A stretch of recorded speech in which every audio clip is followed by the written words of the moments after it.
Lionel মেসির 7 মিনিটের ঝলক, 7 মিনিট না বলে এক্সাক্ট টাইম বললে 6 মিনিট 34 সেকেন্ডের ঝলক। তার সেই দুটি ঝলকে ইংল্যান্ডকে হারিয়ে ফাইনালে আর্জেন্টিনা। কেমন ছিল সেই ঝলক? কোথা থেকে লিওনেল মেসি এরকম আবিষ্কার করেন, এরকম স্ক্যান করেন, এরকম ফাঁক ফোকরগুলো বের করেন, সেটা একটু দেখে নিতে চাইবো। প্রথম গোলটা যদি দেখি, লিওনেল মেসি রাইট উইংয়ে আছেন, তিনি রাইট উইং থেকে বলটা নিয়ে আস্তে আস্তে উপর দিকে তাকাচ্ছেন, মানে এইখান থেকে তিনি আসলে স্ক্যান করেছেন। একটু যদি খেয়াল করেন, লিওনেল মেসির সামনে একজন ডিফেন্ডার আছেন এবং তার পিছনে হ্যারি কেনকে সেকেন্ড ডিফেন্ডার হিসেবে রাখা হয়েছে, লিওনেল মেসি যাতে এই পাশে ঢুকতে না পারেন।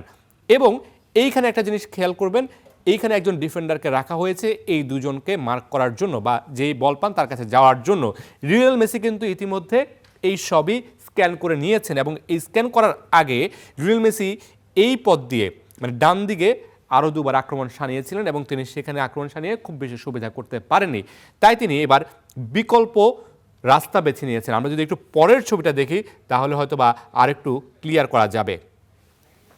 এই ছবিটা দেখুন, লিওনেল মেসি বল নিয়ে একটু সামনে গেছেন, একজন তাকে মার্কে আছেন, হ্যারি কেন মার্কে আছেন বলছিলাম, এবং আরেকজন ডিফেন্ডার এই পাশে আছেন। প্রথম গোলটার কথা বলছি। এবং এইখান থেকেই আসলে লিওনেল মেসি কারসাজিটা দেখান। মনে হচ্ছিল যে লিওনেল মেসি ডান দিকে ঢুকবেন, কিন্তু তিনি সেটি করেননি। এবং পরের ছবিতে গেলে আরও ডিটেলস দেখা যাবে যে তিনি কেন ডান দিকে ঢুকেননি। লিওনেল মেসি তিনি রাইটে ঢুকেননি, তিনি লেফটে টার্ন নিয়েছেন এবং এই যে ডিফেন্ডারটা আছে বা ইংল্যান্ডের যে প্লেয়ারটা আছে পজিশনে, তাকে আমন্ত্রণ করছেন যে তুমি আমার কাছে আসো।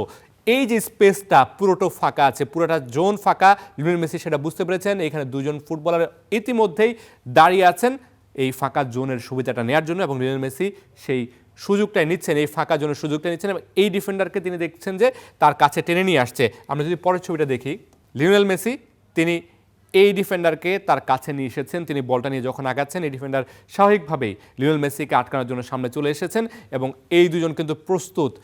পুরো জোনটা ফাঁকা পড়ে আছে এবং লিওনেল মেসি সেই সুযোগের সদ্ব্যবহার করেছেন। লিওনেল মেসি তিনি এই জায়গায় বলটা দিয়েছেন এবং দেখুন এই যে ডিফেন্ডার চলে এসেছেন, হ্যারি কেন এই পাশে আছেন লিওনেল মেসির, এবং যে লিওনেল মেসিকে কভার করছিলেন তিনিও লিওনেল মেসির সামনে আছেন। পুরো ফাঁকা জোন পেয়েছেন, সেখান থেকে লম্বা শটে আর্জেন্টিনা প্রথম গোলটা পেয়েছেন। লিওনেল মেসির স্ক্যানের কথা বলছিলাম যে তিনি কীভাবে আসলে স্ক্যান করেন। এই যে স্ক্যান করার ক্ষমতা, এই যে ন্যানো সেকেন্ডে আপনার সিদ্ধান্ত নেওয়ার ক্ষমতা, এটা মনে হয় এভাবে আসে না। অনেক সাধনার পরে, অনেক অভিজ্ঞতার পরে, অনেক বেশি আধ্যাত্মিক ক্ষমতা কিংবা বিশেষ কিছু না থাকলে আপনি এরকমটা পারবেন না। এবার যদি একটু একই পজিশন থেকে আমরা সেকেন্ড গোলটা দেখি, চলুন সেকেন্ড গোলের ছবিগুলো একটু দেখতে চাই। একই পজিশন, লিওনেল মেসি একই জায়গা থেকে বল নিয়ে উপরে উঠছেন এবং এই জায়গায় দেখুন লিওনেল মেসি তাকিয়ে দেখছেন যে ইংল্যান্ডের কে কোথায় আছে। এবার কিন্তু ইংল্যান্ড আগের মতো ভুল করেনি।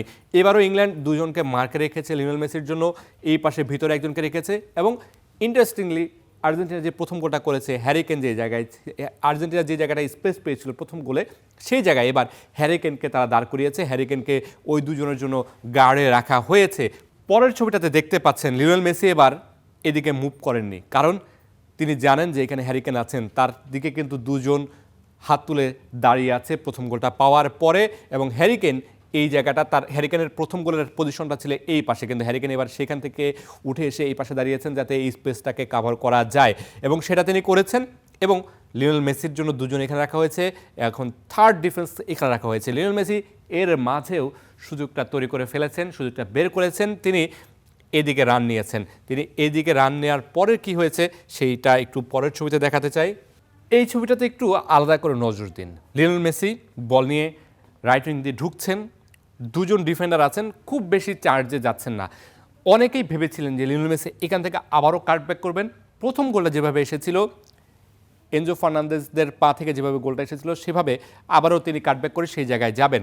দেখুন হ্যারি কেন তিনি সেই জায়গাটা ছাড়েন না, তিনি কিন্তু তার জায়গাতেই আছেন, এবং এই যে ডিফেন্ডার তিনিও কিন্তু খুব সামনে আসছেন না, তিনি ওয়েট করছেন লিওনেল মেসি কী করেন। সেই সুযোগটা লিওনেল মেসি নিয়েছেন। তিনি এই পাশ থেকে তার যেটা সহজাত না, তিনি যেটা সবসময় করে থাকেন বা পায়ের ক্রস, সেটি না করে তিনি লিওনেল মেসির যেটা সহজাত বা পায়ের ক্রস, সেটি তিনি না করে ডান পায়ে ক্রস করছেন, এবং ডান পায়েও যে এতটা নিখুঁত ক্রস করতে পারেন লিওনেল মেসি, সেটা হয়তো বা আমরা আরও একবার বেশ ভালোভাবে দেখছিলাম এবং তিনি এখান থেকে ক্রস করেছেন। এইখানে আপনি যদি দেখেন বক্সে ইংল্যান্ডের প্রায় 10 জন ফুটবলার, গোলকিপার সহ 11 জন ফুটবলারই বক্সের মধ্যে আছে। 1 2 3 4 5 6 7 8 9 10 11 জনই আছেন ইংল্যান্ডের। তারপরও এখান থেকে লিওনেল মেসি জায়গাটা তৈরি করেছেন। লাউতারো মার্টিনেজ তিনি আছেন, তার সামনে 2 জন ডিফেন্ডার আছেন, তারপর এখান থেকে মাপা কতটা ক্রস নেওয়া যায় সেটা আসলে লিওনেল মেসি করে দেখিয়েছেন।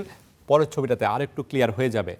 4 জন, লাউতারো মার্টিনেজের সামনে 2 জন ছিলেন, পিছনে একজন ডিফেন্ডার ছিলেন এবং তার আশপাশে সব ডিফেন্ডাররা ছিলেন। এর মাঝেই লাউতারো মার্টিনেজের মাথায় বলটা গেছে, একদম অ্যাকুরেট মাপে গেছে। লাউতারো মার্টিনেজকে খুব বেশি বেগ পোহাতে হয়নি, তিনি লাফিয়ে উঠেছেন, বলে কানেকশন করেছেন, বল জালে জড়িয়েছে।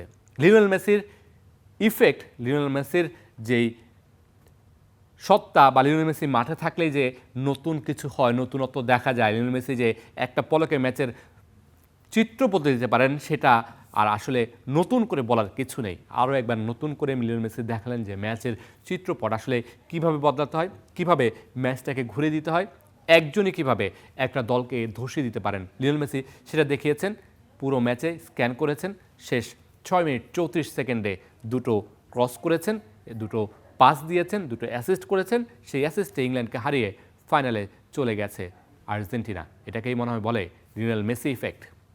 Mamunur Rashid, star play.